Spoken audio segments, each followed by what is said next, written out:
Hey, welcome to the Integrate This EdTech podcast. I'm David Berner. I'm joined by Kimmie Fink and Dana Truby of BBC Learning Hub. Welcome to our podcast. We're happy to have you join us. Thank you. And so we want to kick things off here a little bit and just talk about, first and foremost, we are at ISTE. What does BBC Learning Hub have going on at ISTE? Well, this is our second year. We launched last year at ISTE, and so we're really glad to be back this year. And this year we have crazy Bluey giveaways because it's a big year for Bluey with the movie coming out, and BBC is the one who actually licensed it to Disney, and we have incredible learning resources all around Bluey. We also, so that's one of our main things we're having. So everyone keeps coming to the booth to have their picture taken with Bluey and Bingo. We're also really proud to share all of the new learning resources we've developed this year. Yeah, and we'd like to get into those a little bit. So if a parent or an educator goes to BBC Learning Hub, what can they expect to find once they're in there? Well, the thing they keep being really surprised to find is that all of the resources are free, and there's very little that you have to actually log in for. You log in when you want to download, but all of our videos, which are clips from landmark BBC programs like Planet Earth, and Bluey and so many other things, are all free and all packed with learning resources around them. There's lots of printables, there's articles that are leveled for different reading levels, there are virtual field trips. There's so much you can do both at home and at school, and it's all ad-free. Yeah, and I saw that, and we'll get into some of the content and things, but I do need to talk, Kimmie, first about the Bluey aspect, because Bluey's obviously a part of that, right? Part of BBC. But I just have to say, one of the things my daughter, Isla, we were on the BBC Learning Hub, and the first thing I see is the 50 things to do during the summer, right? So obviously I printed that off for her, and she's checking them off here, now that summer's going on. So can you talk a little bit to like the Bluey content and things like that are on there? Well, I'm so delighted that you found that. We're so proud to be hosting so much Bluey content. We are the only place where you can get licensed Bluey lessons that have been created with Ludo, which is Ludo Studios who created Bluey. So you know that what you're getting is in the voice of Bluey. It's in line with all of the things that you and your children love about Bluey. So we are home to 15 social and emotional learning lessons, and each of those lessons is associated with an episode of Bluey that teaches some kind of important life skill. So you might watch Yoga Ball, that episode, and learning how to speak up and to use your voice. And we have activities that were developed by early educators to help students build those skills. So we have all of those, and then we also have several kind of standalone worksheets, which is what you found with the 50 things to do this summer. So there's coloring sheets, there's all about me type activities. There's really so much that's available and useful for teachers. And again, it's free. Yeah, and I want to talk a little bit too about so there's a bunch of content on there, and one of the things I noticed also is that you can filter the content, right? So you can click on what grade level they're in or age group that they're in, and so how do you make decisions around what goes into the Learning Hub? Well, we're expanding the content all the time. Right now we have a lot of rich social studies and science content. We're in the near future we're adding math and literacy and English.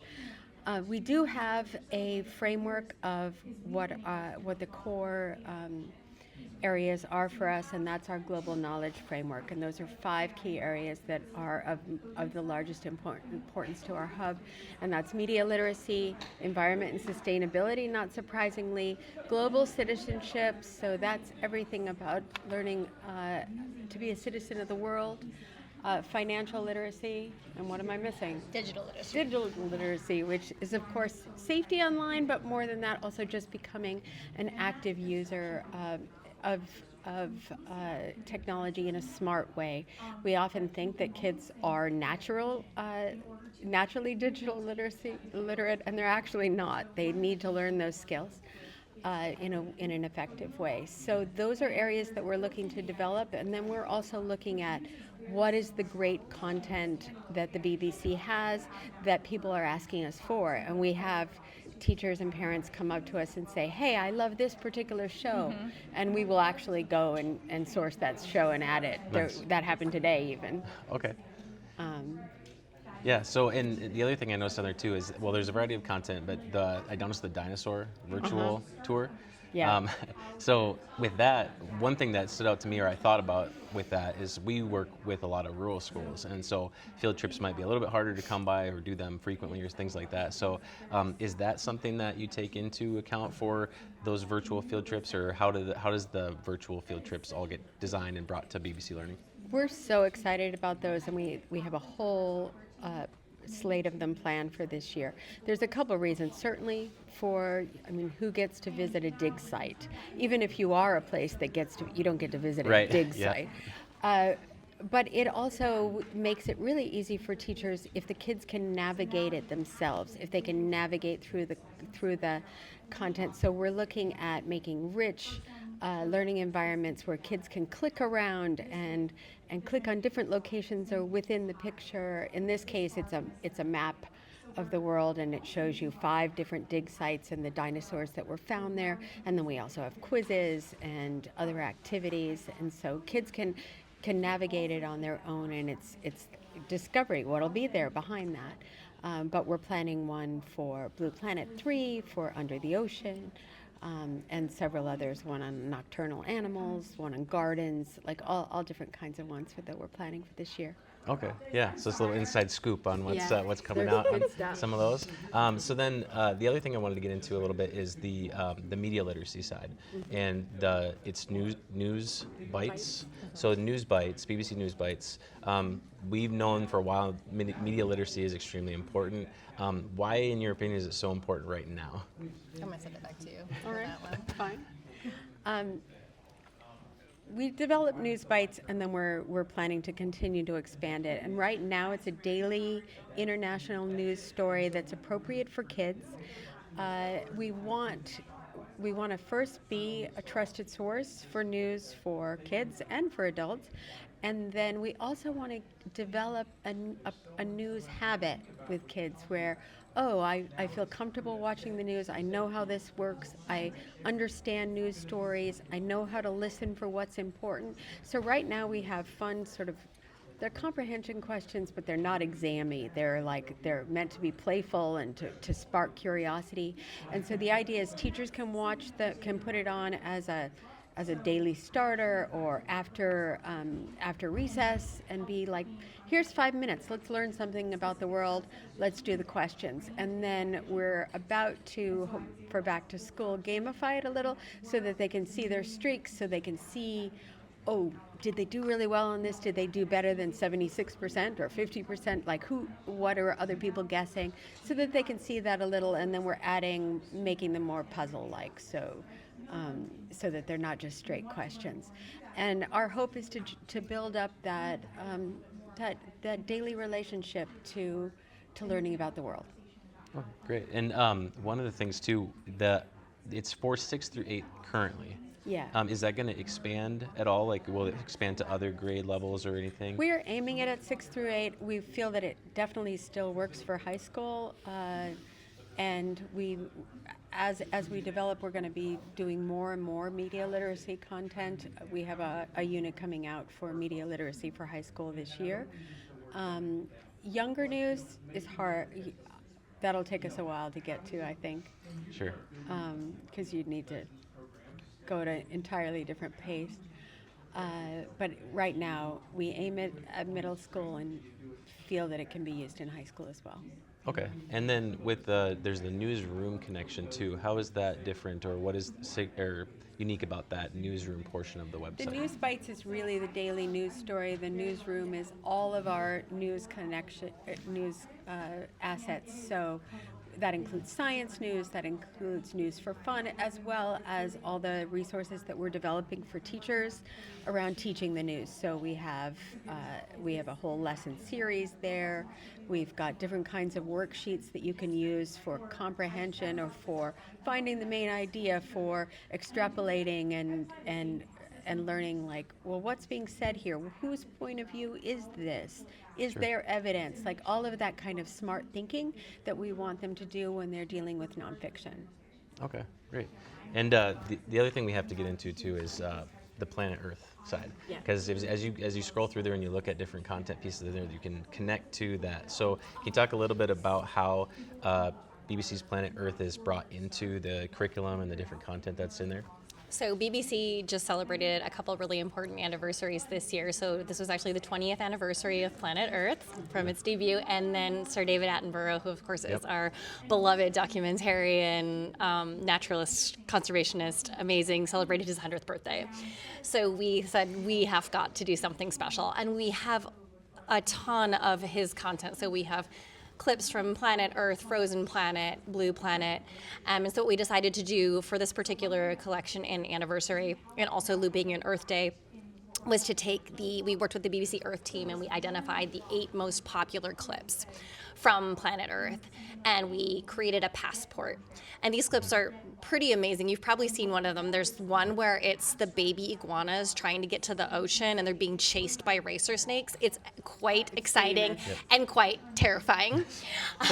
But we have these really exciting clips. But we didn't want kids to just be passive observers. So we created this passport and we put all of those locations on a map. And you go through this passport and you go at stop 1 and you watch the video and you're responding to questions and you're illustrating and you go through all 8 of those. And again, they can do that pretty much guided on their own, which is what Dana was referring to with our virtual field trips. And then at the end, there's a quiz that they can take to check for understanding. So we feel very fortunate to have some incredible IP on our site, and it's so engaging and valuable for students. Yeah, and I can recognize that voice anywhere, honestly. I remember getting like the Blu-ray version of Planet Earth when it first came out. Right, yeah. Yeah, so as far as the communications and things that you're doing with BBC, you have the newsletter. What can folks expect if they sign up for the newsletter to get some of the content or information about the content in there? So we actually have 2 newsletter versions. We have a primary and a secondary. So for educators, we have that. We're going to expand to a parent family newsletter as well. That comes out weekly, and you can sign up for any and all. And we share our latest content, picks for the season or for time of year. It's short and quick and easy to click through. We're also on Instagram and Facebook, and we're expanding to LinkedIn. We're expanding to YouTube. Awesome. So another question I want to ask you is, obviously we have a lot of educators here, and so they're thinking about like, okay, I want to use BBC learning in the classroom. Is there any stories or things that you can talk about that are related to examples of classroom use that you've seen or been inspired by? I was thinking about, so I was a classroom teacher for 13 years and at the elementary level, and I was thinking about a time when we were studying food chains, and my students were saying, we were talking about beluga whales, and they're like, well, what hunts a beluga whale? And I said, well, polar bears. And they looked at me like, are you joking? Like, that is unbelievable. It was like the mind blown emoji, Yep. And so the idea that I now work for a place that can put out super high quality, amazing video that they're not just taking it from me, the teacher, right, saying, oh, well, I just learned that from my teacher. They can actually see it, is so powerful. So I love that we get to put out these things that make things real for kids in a way that you can't do, via other media. Yeah, sure. Yeah. And so one of the things that I wanted to just wrap up with is, you kind of got into this a little bit, Dana, but the things that you have coming up. So there's new virtual tours and things coming out. What do you want to highlight, or what are you kind of talking about in the vendor hall about the things that you have coming for BBC in the next year or so? A lot of big highlights. Let's do 5. We've got a huge unit on Blue Planet, which is all about the ocean, when Blue Planet 3 launches in January. We are launching a huge collection of math and English content that we don't currently have, that are all videos that were designed for the classroom. We're super excited about that. We're going to add reading passages for all of our video, because we feel that while watching and connecting and seeing the reel is important, they still always need that literacy content. I think science teachers are going to be really excited that we are doing a science dictionary. So like when you take a term like lava, we are going to have a short video clip for that, or for condensation, or so we are not just doing longer clips, but we are, when they need that exact term, we're going to come out with a clip of amazing BBC Earth content that goes along with that.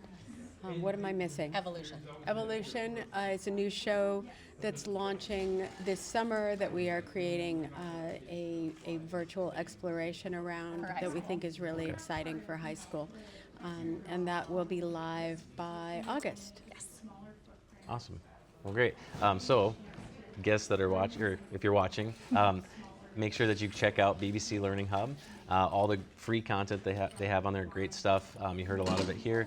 Kimmie, thank you. Appreciate it. And Dana, Thank you for thanks a lot. having us. Yeah.